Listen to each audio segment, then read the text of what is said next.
নমস্কার, আপনারা দেখছেন ডিজিটাল খবরিলাল বাংলা। আমি বিথিন আপনাদের সঙ্গে। শুধুমাত্র খাট, ওষুধ এবং বিভিন্ন সরঞ্জামে মাসে 7 থেকে 8 কোটির দুর্নীতি আরজিকর হাসপাতালকে কেন্দ্র করে। কয়েকশো শয্যা রয়েছে এই হাসপাতালে, তার মধ্যে মাসে 10 থেকে 15টি খাট নষ্ট হয়ে গিয়েছে বলে রিপোর্ট তৈরি করা হতো, এমনটাই জানা যাচ্ছে তদন্তের মাধ্যমে। আর এর বদলে নতুন খাট কেনা হয়েছে বলে নথি তৈরি করা হতো। সেই তদন্তকারীদের হাতে নথি এই মুহূর্তে এসে গিয়েছে। তদন্তকারীদের সূত্রের দাবি, হাসপাতালের বিভিন্ন ধরনের শয্যা জন্য আলাদা ধাঁচের খাটই ব্যবহৃত করত হাসপাতাল কর্তৃপক্ষ। কেনায় অন্তত নথি তেমনই বলছে, কিন্তু নানা ধরনের খাটের এই রসিদ আদালতে ভুয়ো বলে সিবিআই এর কাছে অভিযোগ এসেছে ইতিমধ্যেই। সব মিলিয়ে বেড, ওষুধ, অস্ত্রোপচার এবং চিকিৎসার সরঞ্জাম খাতেই আরজিকরে মাসে অন্তত 7 থেকে 8 কোটি টাকার দুর্নীতির কারবার চলত বলে তদন্তকারীদের প্রাথমিক হিসেব। দেখা যাচ্ছে হাসপাতালে 3 ধরনের খাট কাজে লাগতো। সাধারণ রোগীদের যে ধরনের শয্যায় আপনারা দেখেছেন হাসপাতালে ভর্তি করা হয়, সেটা এক ধরনের। আর একটি বিশেষ ধরনের খাট, যেটা দাম 30 থেকে 40 হাজার টাকা, এবং আরো এক ধরনের বিশেষ রোগীদের জন্য বেড, সেগুলোর দাম ছিল 70 থেকে 80 হাজার টাকা। আর অস্ত্রোপচার কক্ষে ব্যবহৃত বিশেষ প্রযুক্তি বিশিষ্ট খাট, যেটাই আপনারা দেখবেন কবজা ঘোরালে একদিকে উঠে যায়, পা সোজা করে রাখা যায়, বেঁকিয়ে রাখা যায়, পিঠের দিকটা তুলে রাখা যায়, এই ধরনের খাট 1.5 থেকে 2 লক্ষ টাকা। মাসে অন্তত 15 থেকে 20টি এই ধরনের খাট কেনা বেচা হতো বলে ভুয়ো নথি তৈরি করা হয়েছে আরজিকর মেডিকেল কলেজ হাসপাতালে। এই কাজটা ধারাবাহিকভাবে চলতো হাসপাতালে এই কয়েক বছর ধরে, এমনটাই তদন্তকারী সূত্রের দাবি। তদন্তকারী সূত্রের মারফত জানা যাচ্ছে, এই প্রযুক্তি বিশিষ্ট মহার্ঘ খাট পুরনো বা বিকল হলে তা কর্তাদের এক বিশেষ সংস্থাকে দিয়ে মেরামত করিয়ে ফের ব্যবহার করা হতো, কিন্তু দেখানো হতো নতুন খাট কেনা হয়েছে। কসবার একটি সংস্থা এই দুর্নীতির দোষর বলে তদন্তে জানা গিয়েছে বলেই আমরা জানতে পারছি। এইভাবে তিলে তিলে আপনার আমার করের টাকা দিনের পর দিন এই বিগত 13 বছর ধরে কোটি কোটি টাকার দুর্নীতি হয়েছে একটি সরকারি হাসপাতালে। অস্ত্রোপচারের নানা সরঞ্জাম কেনার ভুয়ো নথি তৈরি করা হতো বলে জানা গিয়েছে, এবং সেই মারফত ধাপে ধাপে প্রায় কয়েক কোটি টাকার দুর্নীতি হয়েছে আরজিকর হাসপাতালে। তদন্তকারী সূত্রের দাবি, মেয়াদ উত্তীর্ণ বা ওষুধ বা স্যালাইন ব্যবহার করেও বিপুল খরচ দেখানো হয়েছে। ভাবুন একবার, আপনি একটি সরকারি হাসপাতালে চিকিৎসার জন্য গিয়েছেন, সেখানে আপনি 100% বিশ্বাস করেছেন সেই হাসপাতালকে, অথচ আপনার বিশ্বাসের পরিবর্তে আপনি কি পেয়েছেন? মেয়াদ উত্তীর্ণ ওষুধ বা স্যালাইন। এটা একটা সরকারি হাসপাতালে। এই দাবি যদি সত্যি হয়ে থাকে, তাহলে তো মারাত্মক অভিযোগ সামনে উঠে আসছে। সূত্রের দাবি, আরজিকরের দুর্নীতিতে ধৃত প্রাক্তন অধ্যক্ষ এই সন্দীপ ঘোষ এবং তার 2 ঘনিষ্ঠ সহযোগী হাওড়ার বিপ্লব সিংহ এবং সুমন হাজরা মিলে এই ওষুধের দুর্নীতি চালাতো। সুমন হাজরার হাজরা মেডিকেল সংস্থা মারফত ওষুধ কেনার নথি, ডুপ্লিকেট নথি তৈরি করা হতো, যার বেশিরভাগটাই আসলে সেই ওষুধ কেনা হতো না, কিন্তু কাগজে কলমে কেনা হয়েছে সেটা দেখানো হতো। এমনটাই মারাত্মক অভিযোগ সামনে উঠে এসেছে।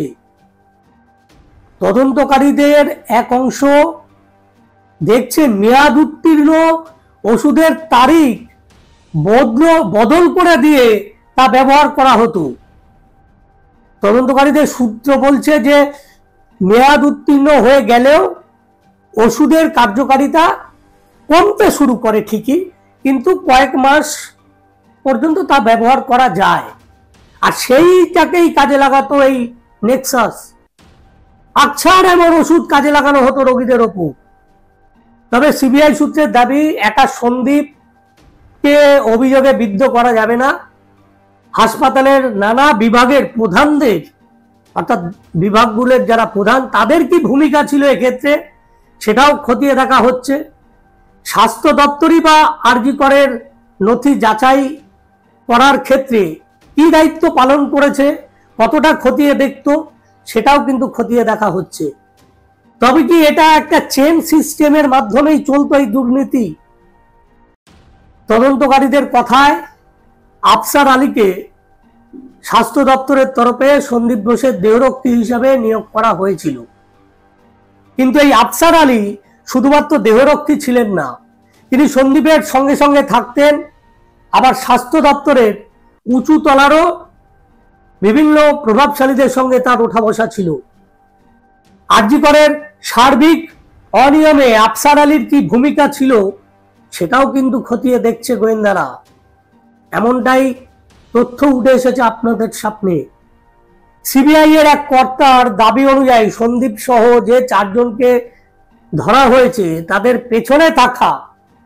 পেছনে থাকা মূল সিন্ডিকেটের মাথার খোঁজও পেয়েছেন তারা, এবং সেই মাথা থেকে চুনোপুটি পর্যন্ত তারা তালিকা তৈরি করছেন এই মুহূর্তে। বিভিন্ন ব্যবসায়ী, ঠিকাদার, স্বাস্থ্যকর্তা এবং প্রভাবশালী রাজনৈতিক নেতাদের নাম উঠে এসেছে এই নেক্সাসের পেছনে, এবং সমস্ত কিছুই কিন্তু এই মুহূর্তে কেন্দ্রীয় তদন্তকারী গোয়েন্দা সংস্থা সিবিআই এর স্ক্যানারের তলায়। তাদের একটি পূর্ণাঙ্গ রিপোর্ট তারা তৈরি করছেন বলে আমরা জানতে পেরেছি, এবং সেই তালিকা ধরে ধরে সেই ব্যক্তিদের, যেমন টাওয়ার লোকেশন, কার কখন কোথায় ছিল, তারা কখনো সেই লোকেশন, টাওয়ার লোকেশন এক জায়গায় অনেকক্ষণ ধরে দেখাচ্ছে কিনা, কি তাদের মধ্যে বার্তা বিনিময় হয়েছে, এই সমস্ত কিছু এখন স্ক্যানারের তলায়।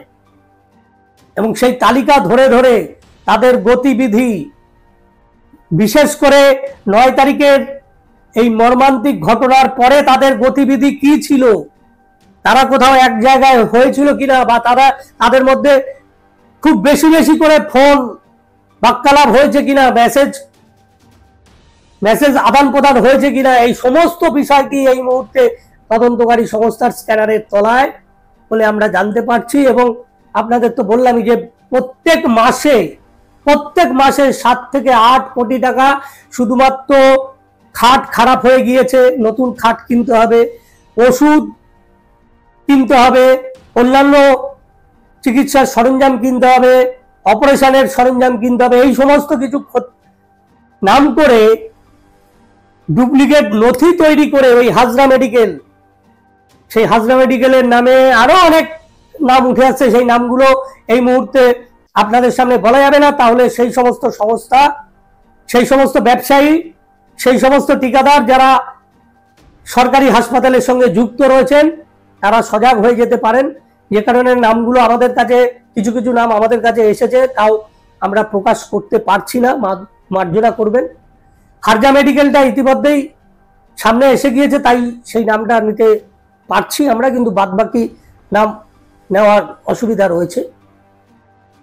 কিন্তু এরা প্রত্যেকেই এই মুহূর্তে তদন্তকারী সংস্থার তদন্তের স্ক্যানারের নিচে। আরো একটা বিষয়, শুধুই কি আরজি করে এই ঘুঘুর বাসা তৈরি হয়েছিল বিগত 13 বছর ধরে, নাকি এই শহরের, এই রাজ্যের বাকি সরকারি হাসপাতালগুলো ঘুঘুর ভাষা, সেটাও কিন্তু খতিয়ে দেখছে তদন্তকারী সংস্থা। আগামী দিনে কিন্তু এ রাজ্যের, এই শহরের সরকারি হাসপাতালগুলির ক্ষেত্রেও এই একই রকম ভাবে তথ্য সামনে বেরিয়ে আসবে, এমনটাই মনে করা হচ্ছে। শুধুমাত্র সন্দীপ ঘোষ বা শুধুমাত্র এক আরজি কর নয়,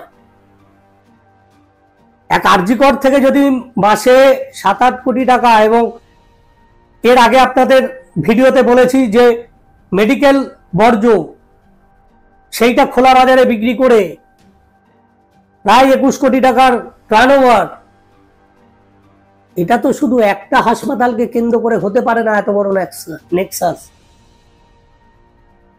তাই আগামী দিনে আরো যা যা তথ্য আমরা সূত্র মারফত আমাদের হাতে আসবে, যতটুকু আপনাদের সামনে তুলে ধরা উচিত আপনাদের সামনে আমরা তুলে ধরব।